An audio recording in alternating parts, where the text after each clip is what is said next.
meetings at which any business affecting their interest is discussed or acted upon.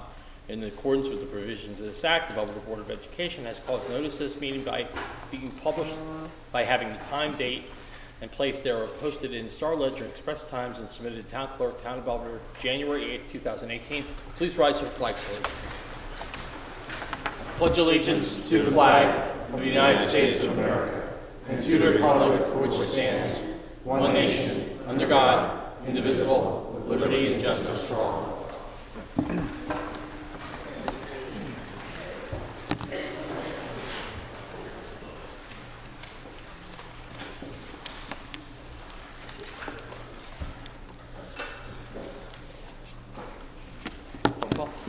Mrs. Lund? Here. Mrs. Bacchino? Here. Dr. Zeppeth? Here. Mrs. Furman? Here. Mr. LeVar? Here. Mr. Lucas? Here. Mr. Matlock? Here. Mr. McInerney? Here. Mr. Smith? I'm Here. sorry, yes. Mr. Mitchell? Mr. Rader? Here. Mrs. Stefan? We reached a point in our agenda for our first public participation. Do you have any questions or comments from the public this evening? Yes, Mr. Tucker. Walter, 17 Old Background Street. Mr. Karuba and Board of Education members, I don't know if Ms. Gately sent her an email. The town council meeting on Monday, we discussed the possibility of using a teacher and a student to help us videotape the council meetings. So I don't know if that's been brought up. She may mention something to you. I've been talking to her about this for a few months now, that the time may come where we may need the assistance. And mention that it's a win-win situation. A student can get an opportunity to go and help us with videotaping, but also attend the meetings, which I think would be a benefit to the student. So out there, just bring it up so there's no surprises. The next town meeting is going to be on March 12th, Monday at 7 p.m. But I also let Ms. Gately know that if she and students would like to get a preview, we are also having a budget meeting Saturday, March 10th from 9 to 11:30. So this way they can come and get a heads up before they come to the meeting on Monday, the 12th, and maybe even come up with some concerns. Okay. Yeah, I'll speak to Ms. Gately about that tomorrow. I have not had a chance to speak with her. Okay, but I will. Thank you. Thanks, Mr. Tucker. Other comments, questions from the public this evening? Correspondence? I don't have No correspondence. Super. I do. Okay. Dear Mr. Karuba, Mr. Staples, and BOE members, after almost 32 years of service to the Belvidere School District, it has now come time to start a new journey in my life. I want to thank you for the years of opportunity that I have had to work with the great staff members and administrators, board members, parents, students, and the community. I have encountered many wonderful people in this community. As of this writing, I am filing my retirement date effective as of May 1st, 2018. Again, thank you for all the wonderful years with all my little kiddos. Respectfully, Cynthia Member Weaver. I'm sorry, who was that? Cindy, Miss Cindy down at 3rd Street? Yeah. Thanks, Shelley. That's it? Okay. Superintendent's report. Okay. We got a few things tonight. Obviously, I appreciate all the parents coming out. We had our school security meeting last Tuesday night, and we did have quite I thought, a tremendous turnout. Certainly as long as I've been here, between principal and high school principal and superintendent, the most parents I've seen in one meeting, so it was really positive. I thought the majority of the tone of the meeting was very positive, more solution-based, trying to figure out how we can best protect our students each and every day. There were certainly some concerns about the communication of the alleged incident from almost 2 weeks ago now, so I think there were some lessons learned from the administration, our team. We talked about it the next day, and I think for some of the parents too. So I thought it was a really good meeting, good open lines of communication. And as you can see on the agenda, under new business, the idea of a school security officer is going to be discussed tonight, so I'll save further comment until we get to that part of the agenda. On different notes, last Monday, Tuesday, Wednesday, or 2 weeks ago now, I'm sorry, we did have the high school team in here filming. They did do an awesome job, and we're expecting that they will do some sort of a red carpet presentation of their video when it comes out. We're really excited about that. They did an awesome job. And sorry about that, my computer's going a little wacky at the moment. So we're looking forward to working with them. We got good feedback from them about our students and how great they were to film, and some of our adults that filmed as well. They were real complimentary. Currently, Mr. Carabina is having his park meeting. I do apologize for the confusion of the time. We did originally schedule this meeting for 6 tonight. We were going to have a school board's presentation, which we postponed. And then when Chris and I discussed, we didn't check our calendar, so that's why there was that conflict. So hopefully he has a good turnout over there to discuss what's going on with the park. Speaking of park, if you haven't seen, there was 2 recent articles on NJ.com or through the Star Ledger about parks' effects on school rankings. Today's was very eye-opening. Some of the top high schools that have always been traditionally ranked in the top 5 to 10 saw their rankings tumble as much as 50 to 60 spots. 2 of the usual high performers, Mountain Lakes and New Providence, who are usually in the top 5, were now closer to the 100 mark. Very similar to what we went through with opt-outs and absenteeism were the 2 big things. So I thought it was an interesting read. So if you have a moment, check that out, because you can kind of get a sense of what we've been working with the state with on this. It was a pretty interesting read.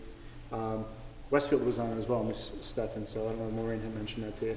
She did not. We've had multiple conversations. Yeah. I'm sure it's not something she's bragging about. She just finished contract with her season, so we know. This week there's been Read Across America over at 3rd Street. Yesterday the high school students went down and did some great reading. Today we had some of the adults that went down there, including at least one member of the Board of Education, Mr. Keno. Nice job. Myself, the administrative team, was a lot of fun. Something we do every year. I go back to, I said to a few people, my first year as high school principal, I did it. I read to the 1st grade, and those students are current freshmen in high school now. So how quickly time flies. But it's a great thing, and it was a really enjoyable time. And Mr. Staples, nice job organizing that. It was really, really well done. As Shelley mentioned, with the retirement letter, Miss Cindy is retiring after 32 years of dedication to this district. She'll be greatly missed. I'm pretty sure she has served in every capacity as an administrative assistant can in the district. Certainly the last few years she's been at 3rd Street. She's been a valuable asset to the district, because certainly as long as I've been here and many years before then, she will be greatly missed. So congratulations on her retirement. Just a quick update on weather. We still have our 2 snow days in the bank. Hopefully we're not going to use one this week, but there does seem to be a storm brewing for Friday. But we turn the calendar to March tomorrow, which we usually start to see a little better weather. So hopefully we're done with the bad weather, but you just never know. And finally, winter sports. We did wrap up our winter sports season. The only 2 people we have left competing now at this point, we have Quinn Malofchek, who will be wrestling in Atlantic City on Friday.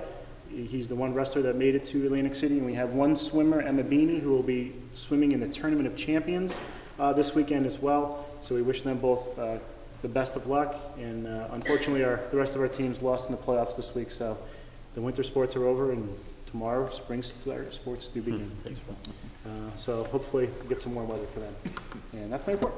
Questions for Chris? I just want to comment just briefly on the town forum and the safety meeting. I think the administrative team did a very nice job.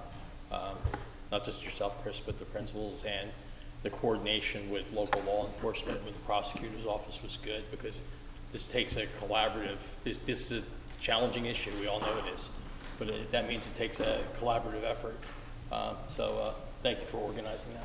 Appreciate it. Do we have an agenda, do we have a motion and a second on policy? Motion. Second. Discussion? Just a reminder, that's the policy we tabled at the last meeting that included the section on the vaping. So just wanted to make sure that got done for first reading. And there will also be 13 new policies coming up at the next one. We just got them on my desk today. Brian, as policy chair, did you want anything you want to add on this? No, it looked good to me, but this is a first reading, so if anybody wants to chime in, they can. Right. Any questions, comments? All in favor? Aye. Any opposed? Any abstentions? On personnel, items 2 through 10, can we get a motion in a second? Motion. Second. Discussion? In terms of the, I gotta find it, I'm sorry. In terms of the coach situation. Which Which one? item? football. Okay. I want to know if we can table that, just because it has not been talked about in personnel. And the other thing I had a question on was, do any of the coaches have children on the team? They do not. Okay. You want to table 9? Yes. Well, no, not 9, but it would be 10. 9 and 10. 9 and 10. Yeah. You can't accept the resignation? Yeah, but I can't explain. Now, I was just wondering which items we're Ten. looking at. Just, I'm sorry, Deb, just clarify, just 10. 10 you want to table? Yes. Okay. Was it discussed in personnel? I don't It recall. was not. That was Okay. going to be on our agenda for last week. Okay. And just to clarify, the resignation would be effective immediately once approved. Shouldn't be June 30th. Would there be, the only question I have about, before we table 10 is that, does that potentially place, is there potential that some other district could hire him in the interim between now and the next meeting? I'm sure that's always a possibility, but I don't believe it's You on the think table for him. It's a low It's a probability? Yeah, low probability. I mean, if we accepted it now, we still have time to put in a resignation. Yeah. If we did keep out of our district. Yeah. Sure. Okay. Other questions? Yeah, are we allowed to know a reason for 9?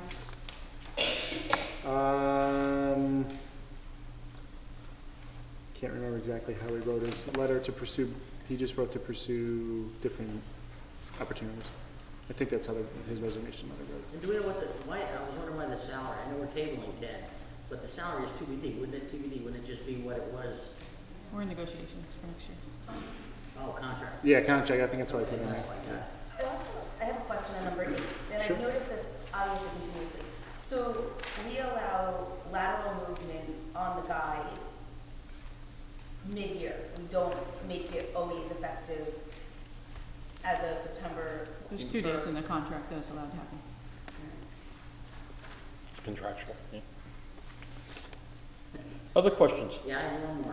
Marion? All these whatever we call them, paraprofessional athletic aides, I know we've only discussed it 2 weeks ago, but are we gonna require them to go for fingerprinting and background checks? I think we can approve them anyway, but I think we need to get that done. Per my discussion with Laura, they already do have to have They're- the background check done. Okay. I was gonna say at least 4 of them I'm sure have already been done because they've been here before, and there's 2 that I don't, we'd have to double check that. Like I said, I don't think it's a vote no, but I think it's a, can we make Yeah. sure it gets done? I believe it's been our policy prior to our discussion at the last meeting. Yeah. I agree. Anything else? Roll call? Mr. Vaughn? Yes. Mrs. Patino? Yes. Dr. Zucker? Yes. Mrs. Furman? Yes. Mr. LeBar? Yes. Mr. Lucas? Yes. And Mr. Matlock? Yes. Mr. McInerney? Yes. Mr. Rader? Yes. Mr. Smith? Yes. Mrs. Stuckey? Yes. Under education, agenda items 11 through 13, we have a motion and a second. Motion. Second. Discussion?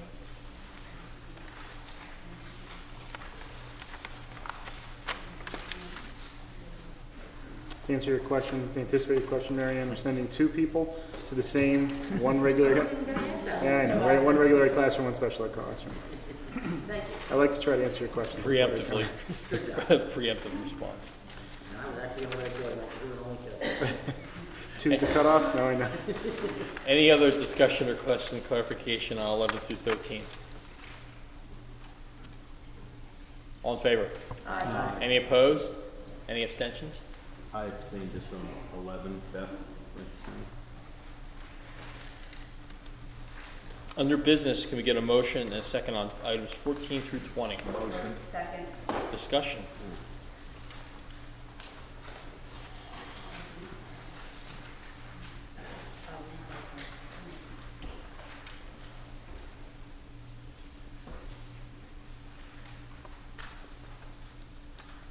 Do we know about how many in-district versus how many out-of-district and the students we bring in for preschool and MD? I don't know that off the top of my head, really. Ask the question again. The preschool disabled and MD program, about how many in-district and how many out-of-district, just like roughly, like, do we have at least 2 kids Out-of-district coming from MD out-of-district? is approximately 3 for next year. I'm gonna say there's maybe 8, maybe a little more than that in district. And preschool disabled are all in district at this time. Do all of our local, setting districts have, preschool disabled programs? Because I can answer that Harmony does. White and Hope, I'm not sure. I believe White does. I'm not sure about Hope. Sorry, what was it? Preschool disabled programs in-house? Yes. Yes? Yes. And along those lines, Warren County Special Services is going to stop offering a lot of their services as of September 1st. So that's going to have an impact on some of our ability to, if we did need to send kids. Are basically any of the classrooms that they operated in different schools, and their Hills House program that they use at Centenary all is going to close down. They'll still offer their transportation and some of their special programs, but they're going to significantly cut back what their offerings are. I'm interested as to rationale for that. It seems, and I would agree that most districts are trying to handle all of that in-house because it's a cost savings, and they're definitely seeing a decline in their enrollment across the board. That just came out this morning. Okay. Thanks, Chris. Anything else? 14 through 20. The other thing just to mention too, I don't know if anybody noticed, number 16 on the co-op athletic agreement. We had success this year with, in the last couple of years really, with North Warren joining our swim team. The numbers have been great and they actually have performed really well. So we are going to be looking for lacrosse to jump in there next year, and also we're looking to possibly put a track team together as a co-op with them. That's great. We'll still be able to offer some more sports for our students at this point. I like that. Is lacrosse spring or fall? Spring. I believe it's spring. Is that gonna hurt our baseball? I don't think it'll hurt our baseball. I don't know that there's much of a crossover between baseball and lacrosse. It's good to get choice. Yeah. All in favor? Aye. Any opposed? Any abstentions? I will abstain on 18 and 19. Continuing business, budget update, Shelley? The Finance Committee just met prior to this meeting one more time. We've had two main changes since the last discussion. The first is that we have included in the preliminary budget for next year, which is a preliminary budget and can be changed, but we're budgeting for additional security upgrades and for a armed security guard at this point. We've also put in the budget freshman basketball teams. We had discussed at the last meeting that all remaining freshman sports would be cut, and there was discussion that we would maintain the freshman basketball teams due to incoming numbers and the lower cost of maintaining those two teams. To fund those couple changes, we have increased the proposed tax from the 1.5% to 2%.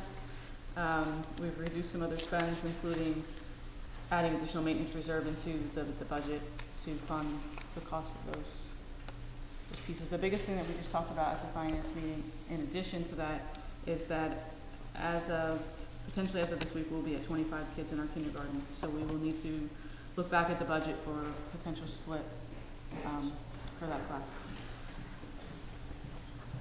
That's where we're at so far. The budgets need to be in still at the end of March, so we're going to try to still hold our meeting on March 20th to approve a preliminary budget. I'm sorry, what's the date, Shelley? That's got to be The submitted to the county? 13th is the governor's address, Okay. and it has been pushed off to March 27th, but we're still going to try to meet the March 20th board meeting date. Stay on track with the dates at this point. Questions for Shelley? The only other thing I have, and I know it was a busy couple of weeks here, but any update on Educational Foundation in terms of some of our discussion around the accounts and the activities in the accounts and who the custodians are in the accounts? Not much of an update on that. We do know that with the St. Luke's agreement, we're going to have a chunk of money from there. With the Skylands Educational Foundation, that money, I forget the exact amount, will also be part of that. And then obviously Chris has been relatively busy with other matters, but he did not lose track of that, so we'll hopefully have an answer for March. Can we get an update the next meeting? Yep. Okay, good. Before we have to vote on the budget, can we just get a hit list, Shelley, just quick, just like you did the three tonight, but there's been a few, these are in addition to the ones from before, just bullets of what the changes are from last year to this year. From last year to this year? positions, Put type something things like together. that. Yeah, Yep. stuff like that, just, Yeah, absolutely. big bulk. The bigger items? Yeah, Okay. not. Okay. I have one, I can send it out to the board. Yeah, I would appreciate that too. Good question, Marion. Thank you. Anything else on continuing business? New business, school security officer. Chris? As Shelley just mentioned, she did put into the budget for next year security upgrades that we are in the process of looking to see what we need. Chief Riley's been here for the last few days doing an assessment of the buildings. We met this morning real briefly, and he just said he'll have a report to me as soon as he can, sometime I believe next week. We'll talk about 2 weeks. We'll talk about what some of the upgrades could be. Also, had a parent who works for an architectural firm. We're going to do a walkthrough with her on Friday, just so she can see things through different eyes too, as well as some of the things that she's been seeing. But our biggest piece of the budget is a school security officer. It was certainly something that we talked about at the meeting last Tuesday. We've kicked the idea around as an administrative team for a couple of years now. It's just, at times it's been budget prohibitive, but we believe now it's time to make it budget inclusive. Right now our vision for the position, and again, this is as we stand at the moment, certainly can be discussed and changed. It would be one person focusing mostly on Oxford Street and the high school, with stops throughout the day down at 3rd Street. Our opinion is that 3rd Street is actually probably the most secure building of the three, and probably the most difficult to get into. That doesn't take into account when kids are outside for recess and things of that nature. We do understand that. Where the high school and Oxford Street have multiple entries, so we feel that would be where we would primarily host that officer at this point. Once we have a discussion at the board level, then I'll begin real conversation with the police department. We certainly have already had preliminary conversation, and hopefully get the ball rolling as soon as we can. What's the next steps in terms of the assessment of security based upon Chief Riley's assessment and the architect, the parent architect volunteer? It probably would be going back to the facilities committee, just as an idea of what the report looks like. Obviously, Dennis will sit with myself, Mr. Barrick, and the administrative team just to point out what he thinks should be done, and we just really go from there. And then the same thing with the one parent who's coming in, just to get a sense, and with her involvement, we might be able to, it might be some grant money that she knows about that we're not 100% familiar with. So that's kind of the next steps. Questions for Chris? When we say officer, can we define what we consider an officer? We consider an officer, Dennis, I know you did a great job at the last meeting of talking about the security, S2 and all that. Can you review that real quick? Here, come back to the move up to our right here. Yep. My question is, can you define officer? Define what now? Officer, school security officer. There are two types. There's a class, I'm currently certified as a class 2 special police officer for the town of Belvidere. I was a full-time police officer for 25 years prior to college. I changed my certification. It allows me to carry a weapon, it allows me to be in a school, it allows me to have arrest powers. It allows me to do what a normal full-time policeman would do, with the exception I cannot collect benefits and I cannot collect a pension. So I just collect a salary. Class 3 is similar. Class 3 is a Class 3 special officer is a little bit more restricted, however. Their job is here only in the school. It's a little less, they have a little less power, but it's the same idea. The governor, the task force, the school security task force that the governor put together a few years ago, they worked on that, and that was done just prior to Governor Christie leaving office here this past year. So there are two options. Currently, I have been detached here by Chief Scott, so Friday I was here, and all week I was here. And I'll be here again tomorrow. So I come here, I do what I have to do for the security assessment. I'm working with all the staff, and just doing things around here, speaking of the faculty to get everything in line for this report that I have to turn into the Board of Education. So. But in a sense, it's where everyone is going. No, I was just trying to figure out what are we going to do? Are we going to hire a 1, 2, or a 3? Well, you can't hire one. I mean, well, you could, Yeah. but you're going to pay benefits, you're going to pay pension. Okay, so, the answer to your question, you're not hiring one. 2 or 3 is your option, 2 being, Probably more expensive than three, but three Not as necessarily. qualified as two. Class 3 officer, the salary is lower. However, it depends on what the agreement between the Board of Education and the town of Belvidere is going to be, because if they hire a class 2 officer, there's a mutual agreement between both entities, then when the school is closed, Chief Scott can utilize that class 2 officer as a police officer in Belvidere. That's why you guys need to get together and talk about how you're going to work this out. So it can benefit both parties. Class 3 officer cannot. So Dennis, that's one of the fundamental differences between the two. Yes. Okay. Okay. In terms of that, so we hire a class 3 and then we have our class 3 specials out sick or out on vacation and we have to go to our class 2 special, we are then reimbursing the town at the class 2 rate, so we cannot maintain a consistent budget for it. But if we have a class 3 who gets all the days off that the administration gets, which is all the days off that the school gets, I would think that'd be a cake job for somebody. Don't take that the wrong way, everybody. I've been in Dallas for 3 days, okay? Everybody is armed in Dallas. They have signs out in front of the school now, armed teachers. Swear to God, they did it this week. Anyway, my point is, when you're looking at 180 days of school versus 365 days a year, I think that would be a great job for some retired But we officers. don't have to contract the class 2 365 days. We can contract with the town and the police department for 180 days. I would rather get a class 3 at a low rate And that is and the rest lower of my it. taxes. I think if they can arrest a kid on the ground and shoot him, I'm okay with that. If the kid is shooting, I want him shot. End of story. Dennis, I got a quick question for you. As a Class 2 officer, if something was going on in town that a large police response was necessary, would that officer then leave the school building to go to that response? The answer is no. Okay, good. Thank you. That's a very good question. Class 2, class 3, Chris, it's either or. But, you know, that's really, again, it's a discussion between Sure. you and the mayor and their committee and how you're going to work this out. The idea is that whoever's coming to this building, this is their responsibility. So if they're a class 2 officer or class 3 officer, it doesn't matter.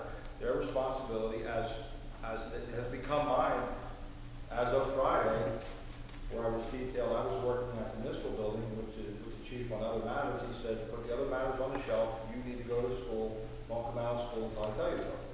Okay. So now but that's how it is. Okay. Same idea.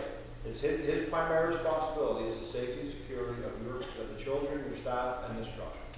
Thank you. Okay. Dennis, before you go, I just wanted to thank you for being at the forum as well. You know, it was good because it was very informative. A lot of parents listen. These are troubling times, no question. But the fact that we're looking at this seriously and developing a plan of action that we're going to put into action, I think creates a certain level of reassurance to everyone. I know it's probably going to come off, so I'll just take it off the table. Friday, I did a lot of work, so we got a lot of documentation. Monday, Tuesday, and Wednesday, I worked with Ms. McKinney, and we ran all over this structure, and I was over next door in the Oxford Street School today.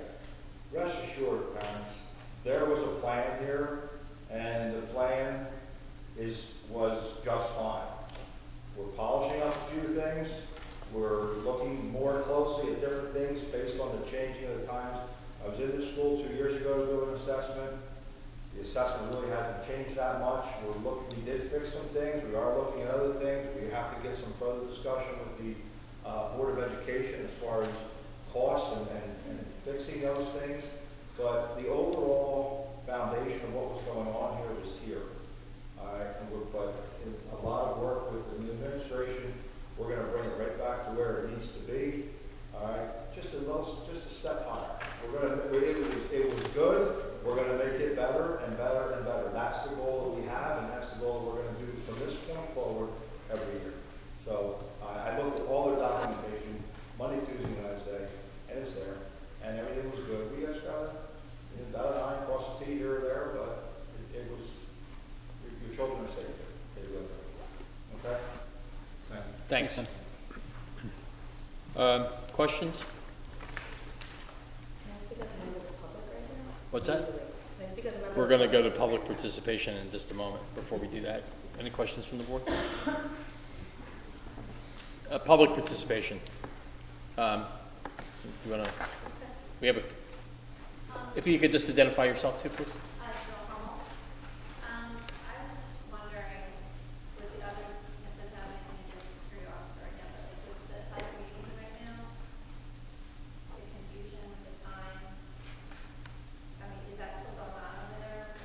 It is, and I thought I addressed that to begin with. Chris and I had our times mixed up when it came to this meeting because we had originally scheduled this meeting at 6 when we put it out there, and then when he scheduled his, we didn't really check the calendar as well as we should have, and then I think we didn't realize it until very late, so we decided to keep both meetings at 6. So. And he's doing park. He's doing a park meeting on the park data and assessment. The only thing I guess I would request is that if there's ample interest, is it he possible? Would do it again. He'll Yep. do it He again. would absolutely do it again if there's ample interest. Mm-hmm. So we'll make the opportunity available again for the park presentation. It should be. I would imagine he would still be going on. Yeah, he had planned about an hour or so. We can do a second meeting. That's not a problem. Right. Yep. Yes.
Thank you. Ask you to repeat your name. Yeah, I don't know. You can. Ma'am, could you just repeat your name one more time? My name is C-L-A-R-A, Turner, T-U-R-N-E-R, 14 Locksmith Road, Computers, 340. Thank you. Thank you, Mr. Turner. Thank you. President, Senior,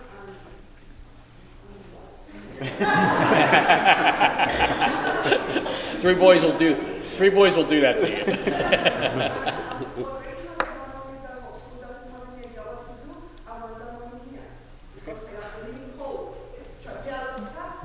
Right. Thank you. Very good. Other, Hi, Gigi. The biggest problem, I think, from the incident that occurred last time is the communication with the parents. Does the administration have any ideas or have a plan as to what they plan to do in the future?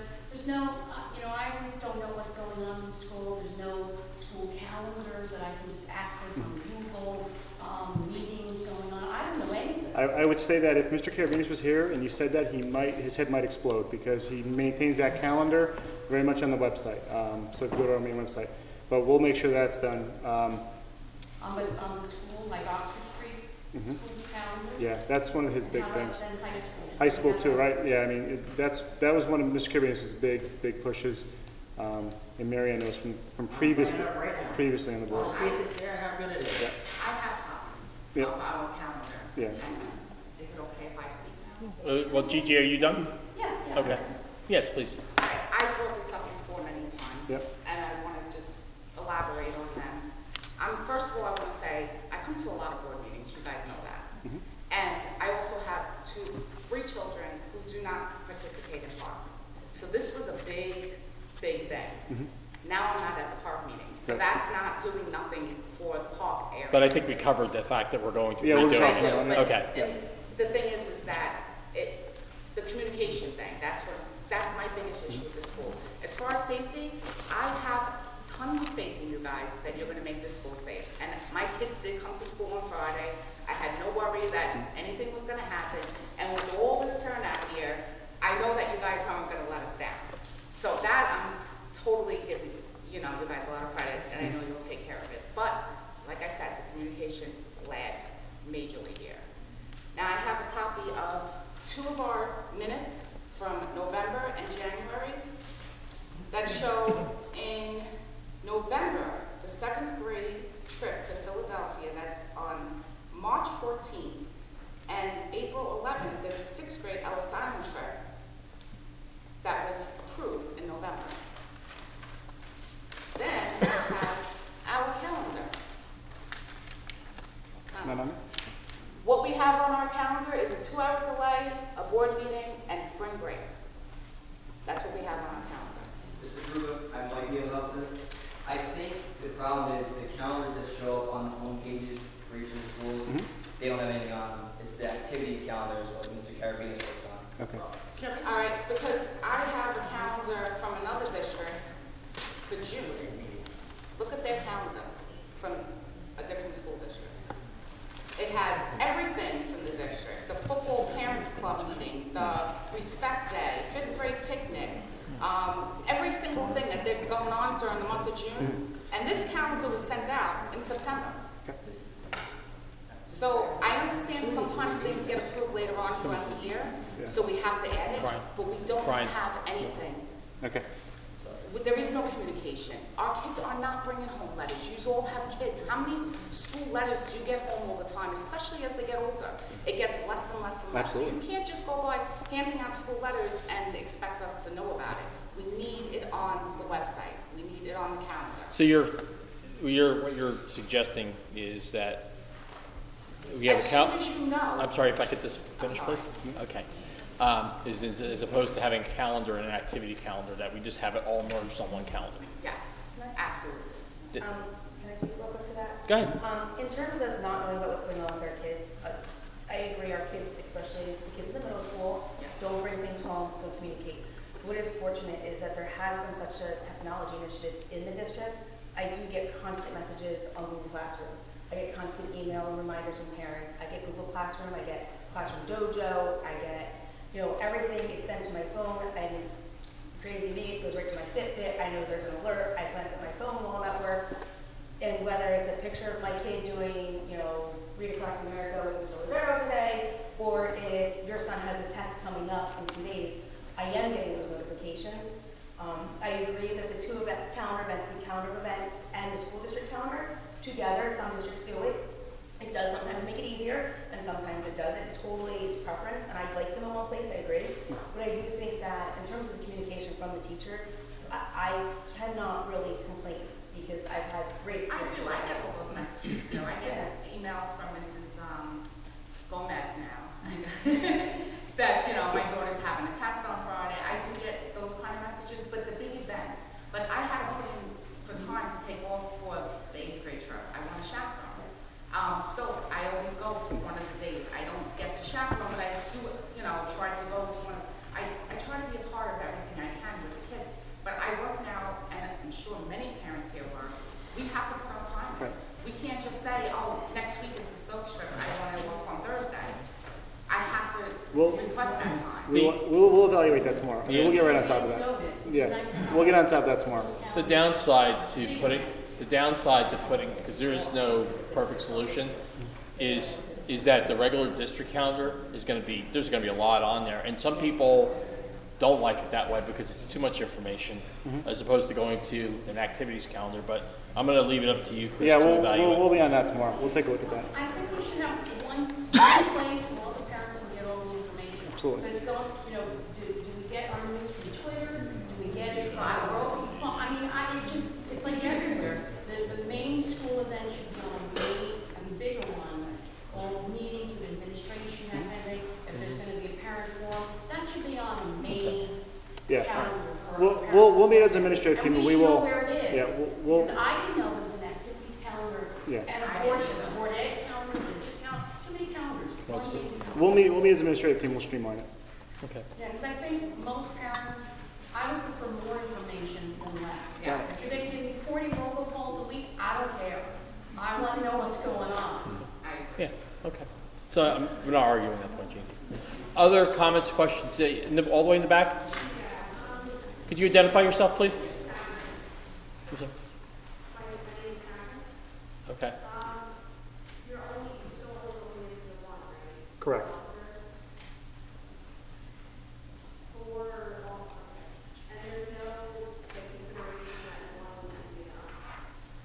It's certainly, this is something we're constantly discussing, so we've talked about it. Right now, we're trying to see how it goes with one. You know, I mean, Is there an estimated cost of what it would be to hire a classroom versus a classroom officer? I don't know that it'd be that much different. We're looking at somewhere between $35,000 to $40,000 per year for one. Correct. So 35 to 40,000, that would be less expensive than hiring a teacher. Correct. So there's not room to hire two or three. Currently in the budget, we don't have room for it. I mean, certainly if it's the flavor of the board, we can certainly go back and look and make other cuts. We do have some other considerations that we're looking at right now as it is, you know, so, but we, you know, without increasing class sizes, it's difficult to do that. Mr. Provost, as part of my evaluation, I report to your board and to your team. That'll all be part of it, how the phase-in process will be. The report that I will provide to you, sir, will be from a high risk to a low, and then we'll grade each of the items that we find in all three schools, and those are the items that we have to look at first, cost prohibitive items. So then you'll be able to get a real good idea for your financial and your budget, how you're going to phase that in over the time. As we discussed, I believe Tuesday night meeting, I believe that question was had arisen Tuesday night in our parent meeting, and we talked about that. We wanted to start and get somebody into school as fast as possible, and then as the timeline went, as soon as we could, backfill the other two positions. Right. But that'll all be in my evaluation when I'm complete, and I will officially present it to you. I'll talk about all three schools. They'll all be mentioned in my evaluation. Once I'm done, I have to go to Mr. Staples' school. I will have recommendations for all the schools, yes. Yes, I will. It doesn't feel like you have to hire 3 teachers at a higher cost. You know, I don't know how many teachers you hire per year. I'm thinking priority-wise. If there should be cuts elsewhere, why not do that? And then if you're gonna do one officer, why not, like, I feel like if you do one and it's not enough, why not do it right? You know? Yeah, it's probably worth mentioning in the current budget, we are actually cutting 4 teaching positions. So now we'd be looking at possibly 5 to 6. So just, you know, throw that out there. Yes. Hi, so my name is Carolyn. I live on Pathcom Street, and although I registered my son for kindergarten today, the thought of having a security guard makes me feel all warm and fuzzy. But really, I think our goal is how are we going to work our curriculum to raise kids that don't want to shoot their fellow colleagues, or not colleagues, I just want to talk with their fellow students, and that really should be our goal. And you know, let's be fair, the security guard makes you feel warm and fuzzy, but it really just is theatrics. And I really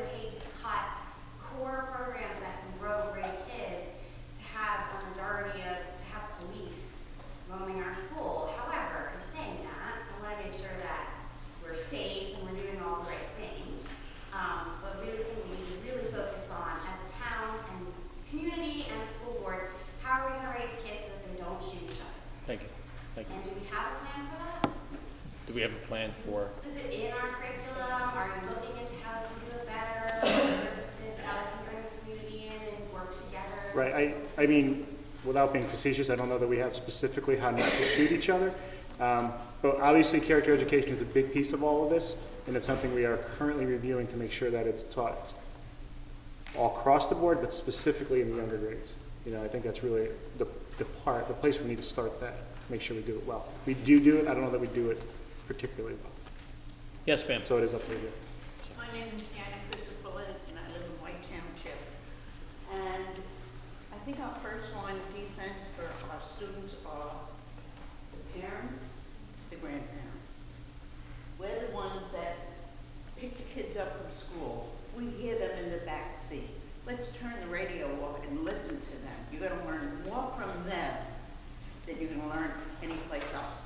Who's giving trouble, who's being a bully, who's causing problems. And I think as parents and grandparents, me included, you had asked about some sort of help, bringing up these children. Where is it? Where is it? Oh, I don't agree. But there's a clear disconnect between the school district and the town. And it all stems partially from the communication and all of that stuff. I think as a community, we all have to work better together. I would counter that. There's always areas of communication we could do better with. I don't know if I necessarily agree with your statement that there's a clear disconnect between the town and the community. Let me just finish, please. Between the town and the community. Well, those were your words.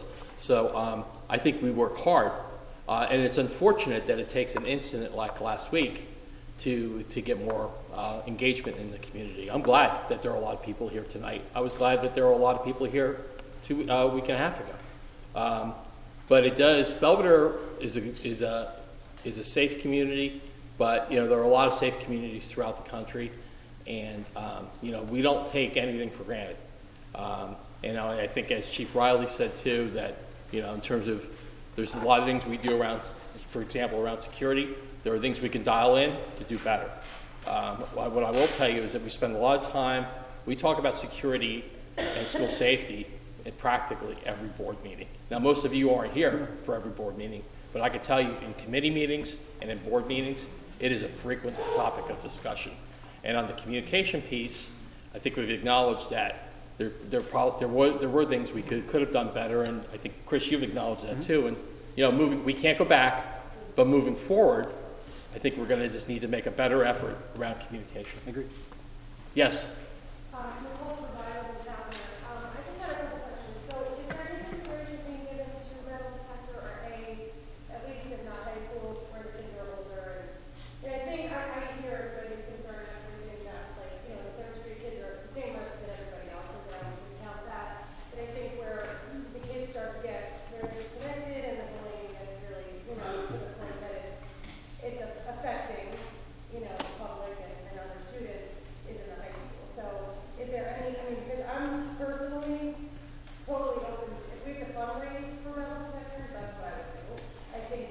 I think everything is on the table. I don't think that there's anything that we're not considering at this point. And again, I think like Chief Riley said, once he submits his report, in a couple of weeks we'll be able to really look at what the true needs are. So there's nothing that we're not going to consider. Okay, and then just I guess to sort of piggyback on that, and it's sort of hearsay because obviously I'm not in school every day, but it's my understanding that there's sort of a loss for basic respect type of rules in the school, like hoodies up, headphones on, masks on bases, and that's not really necessarily addressed by. I would 100% disagree with that. I think, quite honest with you, if I see a kid with a hoodie on, I say something, or a hat on. So I know that the high school administration is all over that.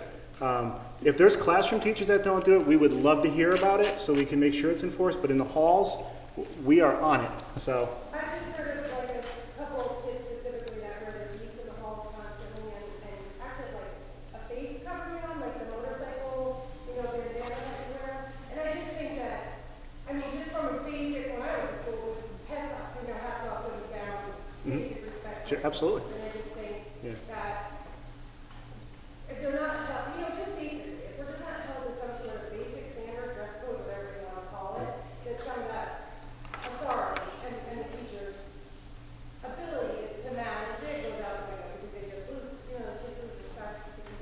I think we agree on that completely. Other, all the way in the back? Just a little.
Thank you, Mr. Dillon.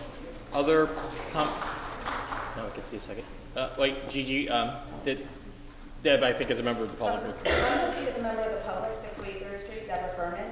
I have taught in multiple schools in Warren and Hardin County.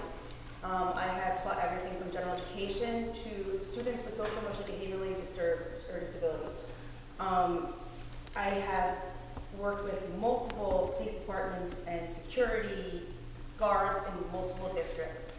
I did have the personal luxury, I guess, of having Chief Riley in my last district. And I wholeheartedly believe that if Chief Riley says something is safe and our children are safe, they are. I have never seen anybody in the law enforcement field take, whether it be a drill so serious or take, coming in with a serious issue so professionally, seriously, addressing it quickly. Not everything that happens within law enforcement gets to be relayed, unfortunately. And there were a lot of times we would see Chief Riley in handling situations, and as staff and as everything else, we didn't know the details. But we knew we were 100% safe. We knew our kids were safe. We knew our students were safe. So definitely, as a community member in Belvidere, I cannot think of a better individual. I cannot be happier to know that when my 5th grader and my 3rd grader are, whether they're walking to and from school without me or they're in that school, knowing that he, within the past few days has been attached here and that he is one of our security plans, I cannot say enough about it. And I've worked in everything from a district that graduates 1,000 kids a year, just 9 through 12, to smaller than Belvidere. And he is definitely, as a mom, I am thrilled about it, and personally, it puts any security risk I have to rest. So, Thank you. Thank you. Gigi? I'm secure with the security that we have, but it's kids doing harm to kids. What are we kind of doing about maybe teaching our children in school? I know we do a lot of anti-bullying. Is there any thought to maybe doing a program about, I hate to use this word, profiling their friends who might be a troublemaker, is look at the signs and kind of being secure enough in talking to a teacher? I mean, I spoke to my kids and I said, who would you feel comfortable talking to? They don't really feel comfortable talking to anybody. And I go, you have to say something. Right. If you see something unusual, because it's kids killing kids. It's They're the first line of defense, I think. I think your point is well taken, but there's one slight problem with that, and that is, from an administrative point of view, trying to be able to determine a true concern versus a student who's out to get another student, you know, whether they don't like him or something like that. And that's why when we talked about, Mr. Lazara said it too at the meeting last Tuesday, to see something, say something, then it becomes our duty to be able to just determine how truthful or whatever. It's not to say that kids are lying, but kids are kids, right? And there is that moment where we've had that before, oh, so-and-so is doing this, check this out. Well, it turned out that it was just more of a dislike of the kid rather than a true security threat. But that's why we said we take everything seriously. But I do think that, you know, one of the programs I think in the high school we started this year was the freshman seminar, and I think that's a character education piece too. And I think with Ms. Gayton and Ms. Krasinski, they do talk about those kinds of things that, I wouldn't say necessarily profiling, but I don't think you were really going to profiling anyway, but more, if you have concerns about somebody, you need to be able to have that conversation with an adult. And again, depending on where your kids are, like you said, there has to be that adult that you can feel comfortable saying, and not just the concern about that the kid's going to do harm to someone else, but if you have the concern the kid's going to do harm to themselves. And I think that is a big piece. So yeah, we are working on that. We're trying to effectively work with our teachers too. And it's not something that we just focused on over the last 2 weeks. It's something we've been focusing on throughout the course of this year and years in the past. So, but I do think that if you're telling us that there is that breakdown where there's not an adult that your children feel comfortable talking to, that's something we got to work on and address immediately, because that's where we do get a lot of our information, is from the kids. And certainly reinforcing this, see something, say something. Mm-hmm. You know, I mean, that's the time to, even if there's... Are there discussions with kids right now? Mm-hmm. Oh, it's like a wide open... Like assembly? We haven't had an assembly per se. I don't know that we're against doing that, but I think in the classroom, I think that conversation is continuing almost on a daily basis. I think an assembly with administration out there and all the kids present would be far better than a teacher in the classroom discussing that with them. I think it would go much further.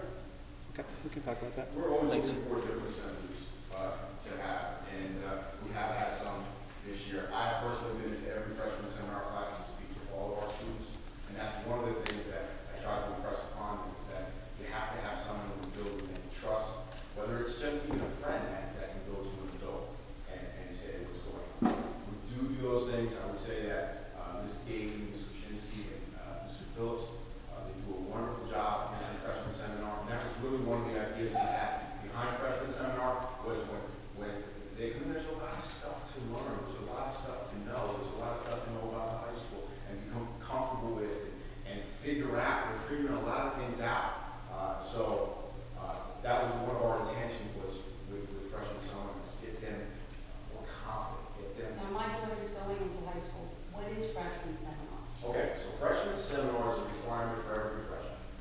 And you learn so many different things from there. Character education, you learn. I went in and we spoke about, again, developing trust, developing a network. What does that mean? What is a network? It's not something that has anything to do with computers. It's finding people in the building that you trust. Developing relationships with your teachers. Study skills, organizational skills, and on and on, and confidence and bullying. And they do a lot of different activities with them, and they have speakers come in. Like I said, I've spoken to every freshman in there. We've had other teachers come in there, and they're always looking for different avenues and different things to skills and all those things. So I really think it's a great program, and especially the teachers involved in it are doing an excellent job. Community service requirement starting to? You want to start? There's a community service requirement as well. So they'll do 5 hours a year, and at the end of their senior year, they'll have 20 hours. That'll also help with our NHS requirement, because a lot of our students will try to go towards NHS, and then inevitably every year we have a handful of kids who didn't meet the community service requirement. So that helps us on that too. NHS, national. Yes. Thank you, Mr. Tucker. Walter K. 17 Old Background Street. I heard a lot of comments and concerns. Just one, well, actually a couple of them. With the police officer that's going to be here, and there's going to be one in each school, right? No, right now we're looking at just one. Just one here. One. Okay, so Yeah. we'll deal with the high school. Will that police officer also be able to, let's say there's a student that may not be lucent, that may, be disruptive, seriously disruptive, will the police, drugs, let's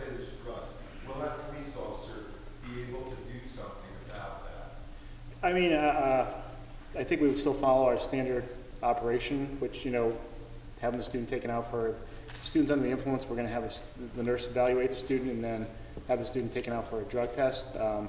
If the student is, you know, if the student has any drugs in their possession, then yes, I think that officer would be making that arrest, or at least working with the Belvidere PD to make that arrest. I don't know if that kind of answered your question. It wasn't. Yeah. And the other question I had was, I know I heard with everything that's happened that there was mention of making possibly using retired policemen, retired, Army, whatever, veterans and so forth, being in the school. Somebody mentioned about a teacher versus a policeman, but what about a teacher that was a policeman?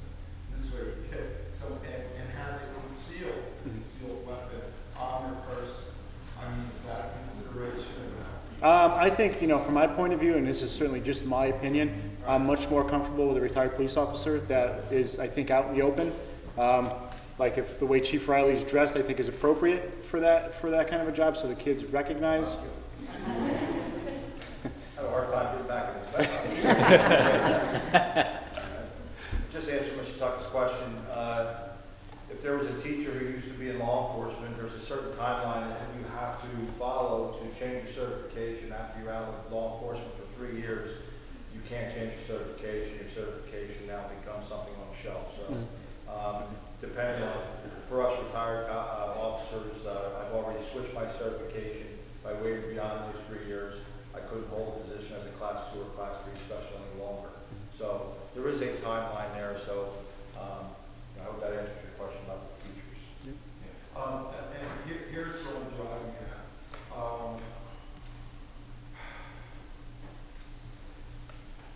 If you have a policeman, possibly one or two teachers that are able to conceal and carry, here's what I'm getting at. Let's say Mr. Riley is here at the school, and he's downstairs somewhere, and all of a sudden an incident takes place up on the second floor. Now, how long would it be before he could get up there and take care of the situation? You know. 6'5" with my long strides. Yeah. So, but here's my. Yeah. I hear what you're saying. Yeah. It's just like I tell my family, my wife, I said, you know, we call the police, and over the fire department, and it's going to be a gap time of so much. If somebody's robbing our house or so forth. There's going to be a gap time. And, you know, even if he held the record for the 100-yard dash, there's going to be a gap between the time he can get from here up there, or he's up there down here. And now, you hate to think of it, but there's still going to be a problem. There's still going to be. Can I just add? No, go ahead, Mr. Tucker. I apologize. I thought you were done. No, I'm sorry. And, you know, having kids, I can't, as much as some of them irritate the hell out of me days, I can't, have one of them, hurt. And here's where I'm coming from. There's going to be that gap of time. And the young lady over here, I think, mentioned something about what can we do. Let me give you a little bit of background. I look at the crowd here. I don't know how many here went through the school system in the 60s and 70s. I did. Okay, why do I bring that up? What has changed from the 60s to the 70s to what we have now? Can anybody tell me? Let me be the one to tell you. A couple of things. Yes? Why are parents controlling their kids? Okay, well, I'll tell you specifically, which affected the schools. The SAT scores started going down dramatically. My father-in-law, who retired from the prosecutor's office, was the president of the Rifle and Pistol Club in high school, Dover High School, where they used to shoot downstairs in the gym. You can ask people that live in this county, can tell you whether it's VOTEC, used to take their guns to school, no problems, never an incident, never. Pick them up afterwards and so forth. What has happened? They took prayer out of school, they took Bible reading out of school, and you know what else they took out? They took out the 10 Commandments off the wall. And guess what? When you take something down, something's going to replace it. And you know what it is? Columbine, because you know what the 10 Commandments said? And I can't get more irritated. Thou shalt not kill! Sorry I get so adamant, but that's why we are where we are today. God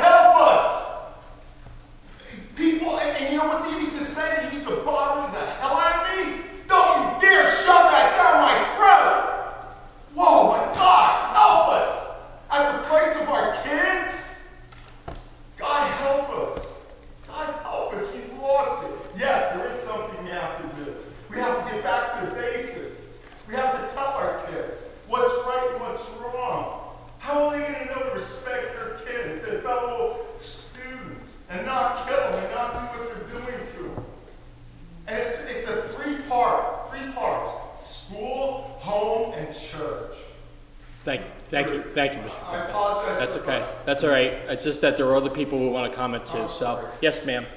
My name is Destiny Hartran. I graduated from Belvidere in 2016, and this is on a little bit of a different note. But I moved around a lot as a kid, and I have to say that Belvidere was one of the safest places I ever felt. And as much as I agree with everyone, there's a lot we need to do, a lot of improvements that we need to make, and as much as we should be thinking about that, we should also be thinking about what we have done. And I don't know, the amount of times of heartbreak and sadness and negativity, you need that little pat on the back, and you need that little positivity. So I just wanted to, give a kudos and, Thank you. what we have done. Thank you. Thank you. Very well I think said. we had over here, Reva? I have a question and a statement. You said 4 teachers are going this year. Retirement or lack of need for the teachers? Small classes? Yeah, smaller classes we're losing students in high school. We're going to be down approximately 40 students in high school next year. So it's And my statement Budgetary, yeah. is, all right, we know the doors are not open, they're locked.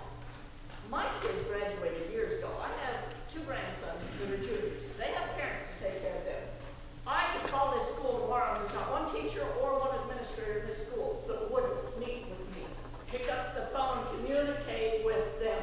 Don't stand on a street corner and shoot your mouth off. Pick up the phone and call them. They're more than happy to talk to you.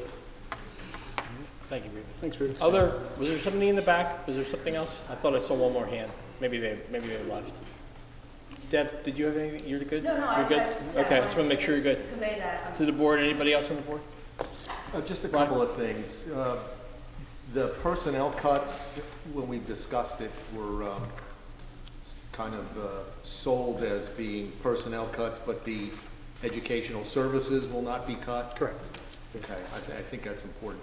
The other thing about the funding for this, I read where, I believe it was Illinois, actually passed legislation to help school districts fund security. And I'm wondering whether and how we can approach Trenton to get help from the state government.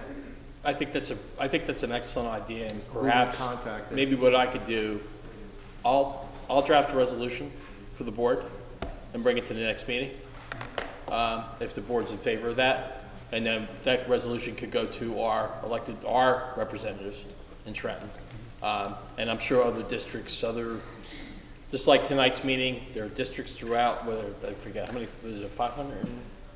How many municipalities are there, Brian?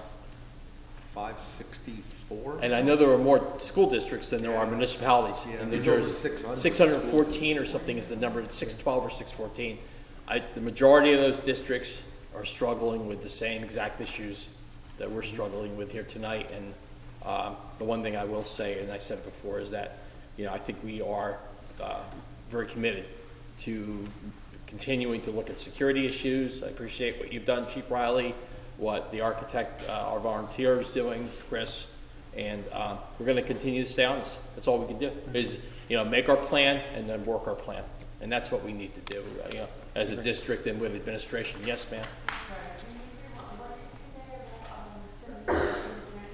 Oh, a resolution. So Brian Smith was suggesting that we reach out to Trenton to see if there could be, like in Illinois. Illinois apparently passed a bill to provide some assistance to local school districts to defer some of the costs of a school security officer. And Brian's suggestion, I think, is a very good one, that we pursue that same course of action. So what I said I would do is draft a resolution for the board, and if the board's in favor, then we'll send it to our local representatives. Yeah, there's certainly been discussion at the state level too. Governor Murphy has talked at length over the last couple of weeks about funding it, and his, like Shelley pointed out, his budget presentation is in less than 2 weeks now, or 2 weeks from today, and maybe that will be something he'll address. But certainly, if you know the ins and outs of Trenton, it's not really what the governor says; it's what the Senate and the Assembly do. And I think the resolution is more appropriate because of that. To get them to look into it. Chris, there's all sorts of associations. You have an association. Shelley's got an association. The school boards association. Yep. I mean, Have you heard whether those interest groups are trying to get any progress? It's interesting because we had an association meeting prior to the tragedy in Florida.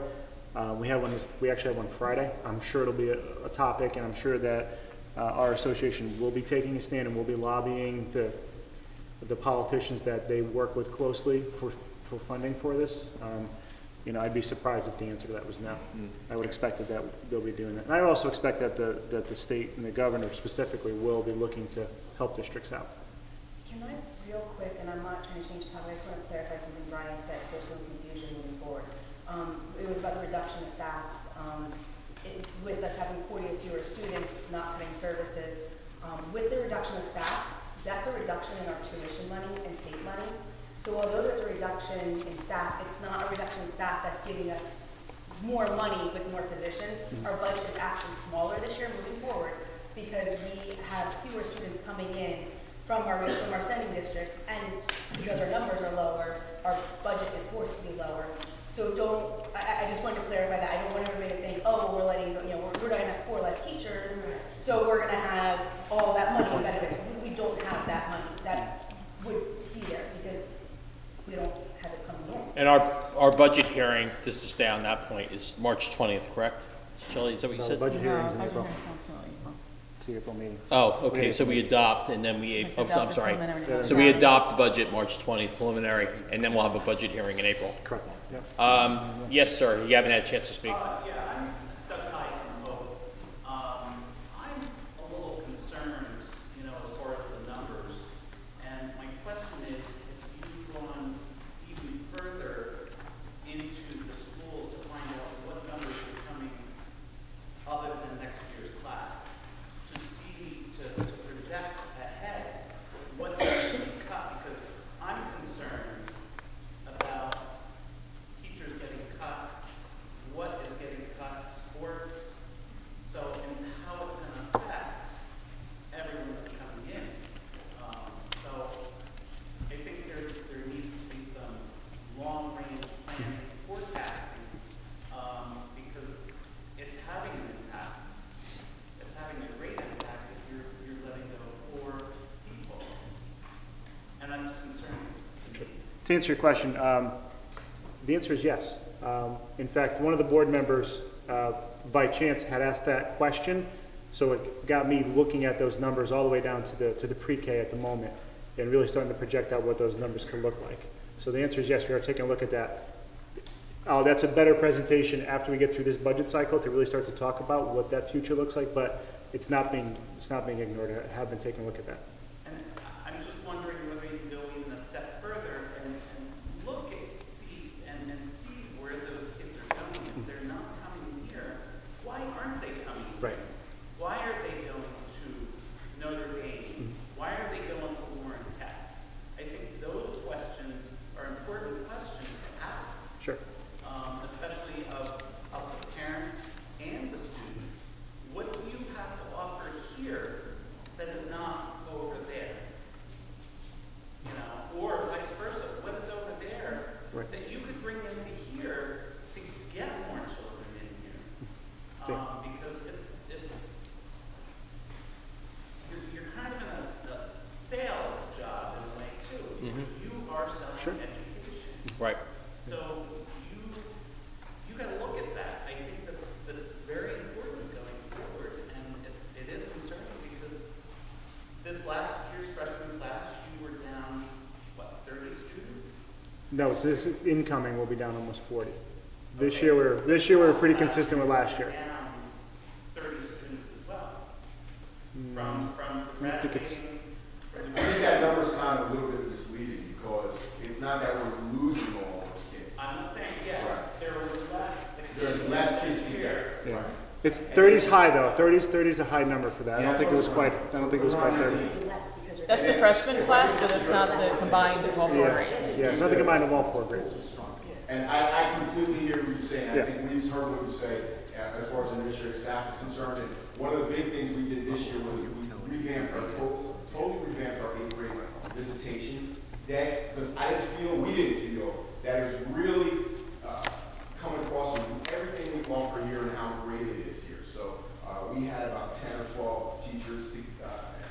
administrators in meetings to change that day, just completely revamp that day, and really focus on the great things that we hear. So that message that you are putting across, we definitely are aware of. Thank you, Ed. Yes, sir. Also, too, I just want to commend the administration and your teachers for that open forum. You guys put yourself in the line of fire. Not anyone would do that. And I think you deserve to be commended. You took it very well. You spoke eloquently. You were under fire, and you handled it well. Very admirable. Yeah, Thanks, I appreciate that. Thank you. Also, too, as a sending district, my son is a freshman this year.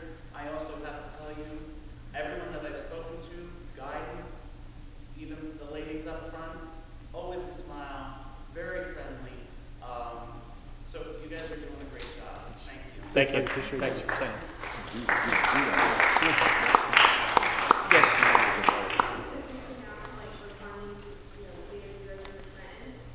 I know more sending districts come to Belvidere, and we were saying like different things, kind of what he was saying. Whether it's, higher security officers, making school more attractive, yes, it costs money, but does that increase enrollment? Because I know that in Texas, when they started arming the teachers, they started doing this, enrollment went through the roof. So has there been any type of search into Knowlton and any of these other smaller districts that used to come to Belvidere that would be interested in coming? So the answer is, so I can answer that question. It's, the answer is yes. We were approached last year by another district. The state of New Jersey makes it almost prohibitive to do that. Without it, the way it's set up right now, the way the legislation reads, without regionalizing, one sending district who's sending to a different district, so use Knowlton as the example, who sends to North Warren, they have to go through a tremendous amount of hoops to break away from one to go to another sending district. Now, if it's a regionalization, it's different. It's much easier to join because the state is obviously looking to regionalize. That's a push by the state. But it's, and I don't want to, without putting another district on the spot, but I did have conversations and going back and forth with attorneys, it's an almost impossible process. So the answer is we've looked at it. It's just not as easy as, hey, come on over. We'd like you to be here. Yeah, the state is just making it difficult to do that. They're pushing for that regional movement. So instead of having the 4 sending districts, I'll use our cluster, we would have one central school district. So we would let's say we call it the Belvidere Regional School District and hope White Harmony students would come here, or we'd go there, But there's costs to that. It's not as simple as it sounds good. Think about if we decided that White Township was going to be the middle school because it's probably the most equipped for it. Now we're Belvidere's picking up busing costs that we never had to incur. If you're a Hope Township parent and we decide that Harmony School is going to be the K through 3, now your kindergartners who were on the bus for 5 minutes going to school, now they're on the bus for almost a half an hour. So it's things like that have to be considered. So, but that's the idea of a regional where we're all one district. You probably save some administrative costs, maybe a few teachers here and there. But it sounds great, but without doing a feasibility study, it would take some time. You also have to get all the districts potentially involved in a regionalization discussion, vote and decide to regionalize. If one of those districts opted out, it falls apart. So that's the consideration. And then the other thing, and I'm not an expert in this, but from what I understand, if there's been prior bonding and there's debt by the other district, that debt then gets recast and is shared amongst all the districts. So that would mean that potentially Belvidere would be paying for a facility cost for building improvements that occurred in one of the other sending districts. So as Chris said, it's not impossible, but it's a very complicated proposition. But we've talked about it as a board. I'm sorry, what? Not to my knowledge. No. And even if that were the case, which I don't believe it is either, they couldn't necessarily just do it on their own. Yeah, that would require Department of Ed approval. So look, it's on the spot, but no. Yeah. Whoa. Before we do Gigi, because we answered a couple of your questions, the woman behind you had her hand up. Oh, well, I don't know Oh. I was going Okay. to Yeah. say, just about, I'm from Harmony Assembly District, and all I've been hearing tonight, apart from the safety concerns, which are totally valid, are core teachers being cut, freshman sports being cut, and I understand numbers, and it's a numbers game, unfortunately, but, and then tuition is being increased. You know, the rankings are down, they've been going down year after year. So what, as a sending district, why would we want to send our kids to a school that's cutting, grades are going down? The rankings grades going down, that would be certainly a semantics argument, because I would completely disagree with that. Again, it goes back to even what I just said in my notes about you have schools, because of the new ranking systems, that were 1 and 2 in the state that are now 100 in the state. So, but that's, But it wasn't just for this year. I understand that, but I think, Decreasing. right. We can go back and forth as to why send your kids here. To me, and I said this at the meeting, I think, first of all, I believe it's a safe place. I also think it's a small school, so your kids will stand out here.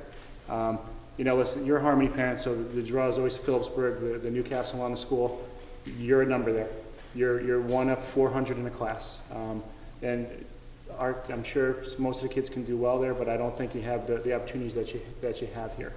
I mean, I can go on and on. I think it's the smallness what makes us great. Yeah, we don't believe we're cutting. You know, we do have to let some teachers go, but it's not really going to affect our programs. The classes are not going to be, you know, you're not going to have an English class where there's 35 kids, or in a phys ed class where there's 50. It's still going to be the same size. You know, we're going to revamp. We are cutting some of our business classes. We only really offer 2 of those or 3 of those, but we're going to look to offer some more. What we think the kids will be interested, you know, entrepreneurship, you know, stuff with social media, computer science, things that we think that the kids would be more into. So that's a quick. We also, I just want to add that not that long ago, Belvidere was offering 1 AP. What's in our course of study for next year? We're at 10 now. 10 We're at 10 APs now. So with the computer science, we're 10. Right. Yeah. How many? 13 APs now. 13. Thank you. Yeah. Do you have a follow-up question?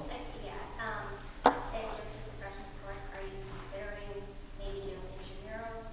Because we all know, like, when these kids are involved, they don't want to do part of this. Yeah. And getting kids involved is very important. And like after-school programming, that leaves a lot of time for other hands to. So are we haven't considered that, but I'm not saying we're against considering that. It's not something we've talked about, but we can certainly have a discussion about. It's probably not very cost prohibitive at all, I wouldn't think. Yeah. Okay. Yeah. Angela? I was wondering, with the budget cuts and security concerns and all of that, if closing down 3rd Street was an option. Is that up for discussion, since class sizes are smaller, consolidating, so that everyone's house within these 2 buildings? Yeah, that's an excellent question, except the 3rd Street population is the one population that is growing within our schools.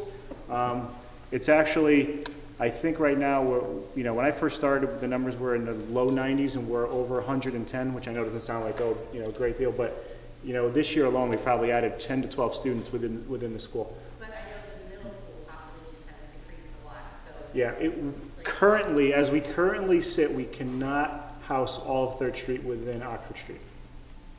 So not that we're against considering closing it or saving costs that way, but right now it's not physically feasible to do that. Gigi.